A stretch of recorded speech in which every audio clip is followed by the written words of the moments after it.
This is All India Radio. In the program Spotlight Now, we bring you a discussion on Prime Minister's virtual address at G7 Summit. The participants are Atul Aneja, International Affairs expert, and Manas Pratim Bhuiyan, journalist. As you know, Prime Minister Sri Narendra Modi spoke at 3 outreach sessions at a summit of the Group of 7 Richest Nations, which is better known as G7. So Mr. Aneja, in his virtual address at a session on open societies and economies, our Prime Minister said India is a natural ally for G7 in defending democracy, freedom of thought and liberty from challenges like authoritarianism, terrorism, violent extremism, disinformation, infodemics, and economic coercion. So how do you see Prime Minister's remarks at a very, very important crucial session at the G7, which was joined by top leaders of world's 7 richest nations? Manas, extremely important intervention because we have to see the context in which the Prime Minister made his remarks. The first thing is that, as I see it, this is the first major meeting which is now looking at the post-COVID world and trying to define the rules of a post-COVID. This is the first one. This will be followed by G20, and there are other meetings as well. So this is setting the tone for the new narrative, the new post-COVID narrative. And over there, in this context, there is a problem. And the Prime Minister did not say it, the joint statement did not say it, but really it's the rise of China, which is the backdrop, that the liberal democratic order the world over is challenged by the rise of China and especially its recent policies, as we have seen, starting from the East China Sea down to Ladakh and elsewhere. So this is the context in which these remarks are made, that the liberal democratic order come together and defend its core values to shape post-COVID world. And therefore, when Prime Minister talks of disinformation, for example, but my interpretation is that we've had the virus coming from China, that is the coronavirus coming from China, but there is a lack of transparency about the origins. He's not talking about China directly, but I would say when you use the word disinformation, there could be a reference to that, may or may not be, but my view is that this possibly could be. And when you talk about terrorism, and there is a reference, a subtext to it, which is terrorism which the world faces from epicenter like Pakistan and Afghanistan area or the AFPAC area. So there are veiled references, but the core, it is not necessarily confrontational kind of an approach versus China or Pakistan, but essentially flagging a few major points that the liberal order must come together, strengthen itself, and face these challenges right now. What happens while you face these challenges is unsaid because, we'll see how the world evolves. Perhaps that these challenges may not remain the way they are today. But it's the need to defend against them, to rise to the occasion is the call which the G7 gave. And India being a part, not of the G7, but, being a major global democracy, has made its voice heard through the Prime Minister's intervention. Mr. Aneja, the Prime Minister also made a very important point. He referred to the fast-changing digital landscape, and he also underscored the vulnerabilities in open societies and our tech companies and social media platforms to ensure a safe cyber environment for the users. So how significant is the Prime Minister's observation in addressing various challenges in the cyber domain that the world is facing today? The Prime Minister has made a very important, not just a point, but brought out a theme, because what we have is that we have the digital world emerging, and there's a problem there that there are no rules to guide the cyberspace of the future. There are no international treaties, for example, for what one can do, what cannot do. And we have major challenges like hacking coming up. We have this problem of 5G, which is coming up, which is going to integrate the world digitally. But how do you prevent countries from using 5G and controlling the flow of information to their nationalistic advantages? I mean, these are major issues. And what happens to, their state secrets, for example? Every country has it when it comes to its deep science, technology, space programs, the top leadership's own communication, etc. I mean, there has to be a system in place which is universally recognized, which safeguards these particular domains from external interference in the cyber domain. So, the Prime Minister has flagged this very major theme, but I doubt whether the world has yet to define the rules to govern cyberspace.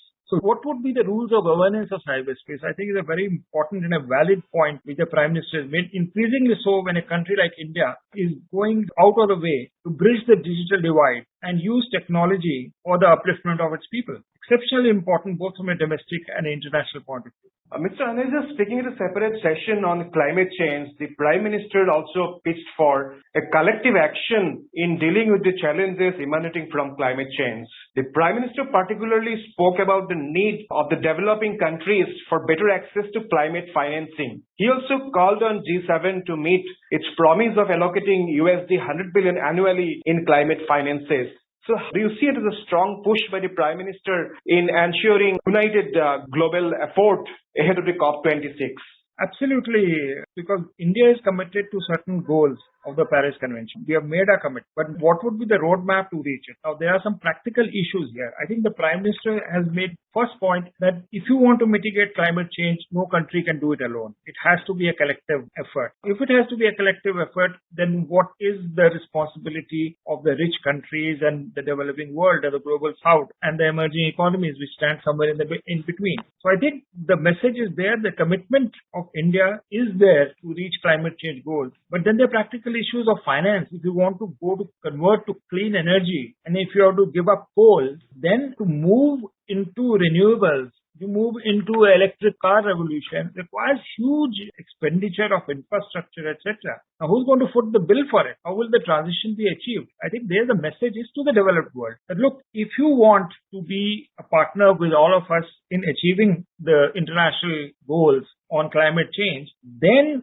go downstream and prepare for financing that, because poor countries, the developing countries, do not have those finances. And unless there are those finances, and not only finances, but also I think the skills that are required, the infrastructure that is required, which are going to cost. So you must be prepared to foot that bill as well, or at least share in that bill. I mean, nobody's asking for donations from the rich countries. But if you want a sustainable world and climate change problems to be mitigated universally, because again the main point is that no country is an island. You have to do it collectively. Then there are major structural changes in the financial architecture which are required to do that. And I think the Prime Minister made it very clear. His small, short, but very loaded remarks at the G7 summit. I think on issues like climate change, there is also a channel of engagement with countries like China. Because unless you get those countries on board, you can't do it, address this massive problem on your own. And China traditionally been the biggest emitter of CO2. So there is also an olive branch here, I would say, in some way, on global issues such as climate change. There is an opening for engagement with China. It is always welcome while we have transitional problems, hopefully, with countries like China. Mr. Anuja, another important point that Prime Minister Narendra Modi ji made at the first outreach session, a proposal by India and South Africa at the WTO to lift a patent on COVID-19 related technologies. And his call was, according to MEA, received very well by the leadership at the G7. Several leaders supported Prime Minister's call. So do you see India leading efforts in ensuring affordable vaccination globally?